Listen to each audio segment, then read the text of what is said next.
4 ಅಂತಸ್ತಿನ ಕಟ್ಟಡ ಕುಸಿತ 9 ಮಂದಿ ಸಾವು, ಅವಶೇಷಗಳ ಅಡಿಯಲ್ಲಿ ಹಲವರು ಸಿಲುಕಿರುವ ಶಂಕೆ.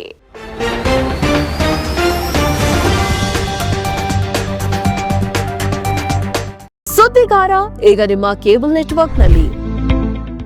4 ಅಂತಸ್ತಿನ ಕಟ್ಟಡದ ಒಂದು ಭಾಗ ಕುಸಿದು ಬಿದ್ದಿರುವ ಘಟನೆ ಮಹಾರಾಷ್ಟ್ರದ ಥಾಣೆ ಜಿಲ್ಲೆಯ ಭಿವಂಡಿಯಲ್ಲಿ ನಡೆದಿದೆ. ಗುರುವಾರ ತಡರಾತ್ರಿ ಕುಸಿದು ಬಿದ್ದಿದ್ದು ಸುಮಾರು 11 ಜನರು ಅವಶೇಷಗಳ ಅಡಿಯಲ್ಲಿ ಸಿಲುಕಿಕೊಂಡಿದ್ದಾರೆ. ಶುಕ್ರವಾರ ಬೆಳಗ್ಗೆ 9 ಗಂಟೆಯ ಹೊತ್ತಿಗೆ ಕನಿಷ್ಠ 8 ಮೃತದೇಹಗಳನ್ನು ರಕ್ಷಣಾ ತಂಡಗಳು ಹೊರತೆಗೆದಿದ್ದಾರೆ. ಇನ್ನು ಹಲವರು ಅವಶೇಷಗಳ ಅಡಿಯಲ್ಲಿ ಸಿಲುಕಿರುವ ಶಂಕೆಯನ್ನ ವ್ಯಕ್ತಪಡಿಸಲಾಗಿದೆ. ರಾಷ್ಟ್ರೀಯ ವಿಪತ್ತು ನಿರ್ವಹಣಾ ಪಡೆ ಮತ್ತು ಭಿವಂಡಿ ಅಗ್ನಿಶಾಮಕ ದಳದಿಂದ ರಕ್ಷಣಾ ಕಾರ್ಯಾಚರಣೆ ಕೂಡ ನಡೀತಾ ಇದೆ. ಸ್ಥಳೀಯ ನಿವಾಸಿಗಳ ಪ್ರಕಾರ ಕಟ್ಟಡದಲ್ಲಿ 6 ಜನರು ಮತ್ತು ದುರಸ್ತಿ ಕಾರ್ಯ ನಡೆಸ್ತಾ ಇದ್ದ 5 ಕಾರ್ಮಿಕರು ನಾಪತ್ತೆಯಾಗಿದ್ದಾರೆ. ಇಲ್ಲಿಯವರೆಗೆ ನಾವು 8 ಮೃತದೇಹಗಳನ್ನು ಅವಶೇಷಗಳಿಂದ ಹೊರತೆಗೆದಿದ್ದೇವೆ. ಇನ್ನು ಹೆಚ್ಚಿನ ಮೃತದೇಹಗಳು ಕೆಳಗೆ ಸಿಲುಕಿರುವ ಸಾಧ್ಯತೆ ಕೂಡ ಇದೆ. ರಕ್ಷಣಾ ಕಾರ್ಯಾಚರಣೆ ಮುಂದುವರೆದಿದೆ. ಮೃತದೇಹಗಳನ್ನು ಐಜಿಎಂ ಆಸ್ಪತ್ರೆಗೆ ಕಳುಹಿಸಲಾಗಿದ್ದು ಕಾರ್ಮಿಕರ ಗುರುತನ್ನ ಇನ್ನೂ ಪತ್ತೆ ಮಾಡಲು ಸಾಧ್ಯ ಆಗಿಲ್ಲ ಅಂತ ಭಿವಂಡಿ ಅಗ್ನಿಶಾಮಕ ದಳದ ಅಗ್ನಿಶಾಮಕ ಅಧಿಕಾರಿ ನಿತಿನ್ ಚೌಹಾಣ್ ತಿಳಿಸಿದ್ದಾರೆ. ಭಿವಂಡಿಯ ಗಂಗಾರಾಮ್ ವಾಡಾದ ಬಾಲಾಜಿ ನಗರದಲ್ಲಿರುವ 4 ಅಂತಸ್ತಿನ ಕೊಹಿನೂರು ಕಟ್ಟಡವನ್ನ ಭಿವಂಡಿ ನಿಜಾಂಪುರ ಮುನ್ಸಿಪಲ್ ಕಾರ್ಪೊರೇಷನ್ ಈ ಹಿಂದೆ ಅಪಾಯಕಾರಿ ಅಂತ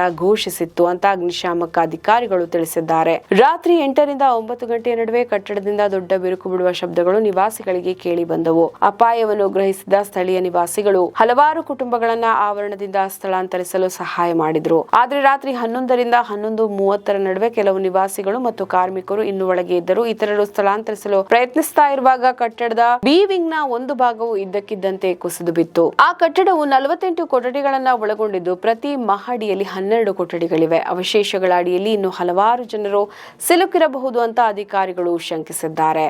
ಆರಂಭದಲ್ಲಿ ಕಾಣೆಯಾದವರಲ್ಲಿ ಶಂಜಿ ಪಾಲ್ 46, ಸಂತೋಷ್ ಪಾಂಡೆ ಅಲಿಯಾಸ್ ಮುನ್ನಾ 42, ಮೀರಜ್ ಶೇಖ್ 35 ಮತ್ತು ಗುರುತುಗಳನ್ನು ಇನ್ನೂ ದೃಢಪಡಿಸದ ಹಲವರು ಕಾರ್ಮಿಕರು ಸೇರಿದ್ದಾರೆ. ಭಿವಂಡಿ ಅಗ್ನಿಶಾಮಕ ದಳ, ಎನ್ಡಿಆರ್ಎಫ್ ಮತ್ತು ಭೋಯಿವಾಡ ಪೊಲೀಸ್ ಠಾಣೆಯ ಸಿಬ್ಬಂದಿ ಸೇರಿದಂತೆ ತುರ್ತು ತಂಡಗಳು ಕುಸಿತದ ನಂತರ ತಕ್ಷಣ ಸ್ಥಳಕ್ಕೆ ಧಾವಿಸಿದೆ. ತರಬೇತಿ ಪಡೆದ ಸ್ನಿಫ್ನರ್ ನಾಯಿಗಳ ಸಹಾಯದಿಂದ ಶೋಧ ಮತ್ತು ರಕ್ಷಣಾ ಕಾರ್ಯಾಚರಣೆಗಳನ್ನ ನಡೆಸಲಾಗ್ತಾ ಇದೆ. 2 ಆಂಬ್ಯುಲೆನ್ಸ್ಗಳು ಮತ್ತು 1 ಜೆಸಿಬಿ ಅಗೆಯುವ ಯಂತ್ರವನ್ನ ಸ್ಥಳದಲ್ಲಿ ನಿಯೋಜಿಸಲಾಗಿದ್ದು ಅವಶೇಷಗಳ ಅಡಿಯಲ್ಲಿ ಸಿಲುಕಿರುವವರನ್ನ ಪತ್ತೆ ಹಚ್ಚಲು ಮತ್ತು ರಕ್ಷಿಸಲು ಅಧಿಕಾರಿಗಳು ಪ್ರಯತ್ನವನ್ನ ಮುಂದುವರೆಸಿದ್ದಾರೆ. ನಮ್ಮ ಈ ವಿಡಿಯೋ ನಿಮಗೆ ಇಷ್ಟ ಆದಲ್ಲಿ ಲೈಕ್ ಮಾಡಿ, ಶೇರ್ ಮಾಡಿ, ಕಮೆಂಟ್ ಮಾಡಿ ಮತ್ತೆ ಸಬ್ಸ್ಕ್ರೈಬ್ ಮಾಡಿ.